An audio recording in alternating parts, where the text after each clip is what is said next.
నేను నున్న వెళ్ళినప్పుడు మా తాతగారి పేరు కలవల జానప్రియ గారండి. మా అమ్మ వాళ్ళ నాన్నగారి పేరు.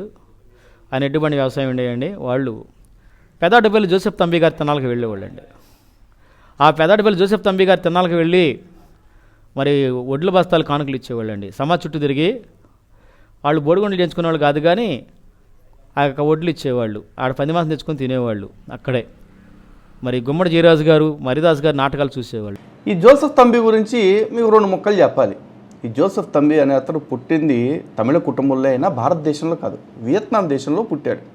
అయితే చిన్నప్పుడే తన 5వ సంవత్సరంలోనే తల్లి చనిపోవటం, ఆ తర్వాత వాళ్ళ తండ్రి 2వ పెళ్లి చేసుకోవటం, ఆ 2వ పెళ్లి చేసుకోగా వచ్చిన సవితల్లి ఇతన్ని టార్చర్ పెట్టడం, దెబ్బకి టార్చర్ తట్టుకోలేక వెళ్ళిపోయి ఇతను క్రైస్తవ సన్నాసులు అంటారు కదా, అదే హెర్మిట్స్, ఆ హెర్మిట్స్లో కలిసిపోవటం జరిగింది.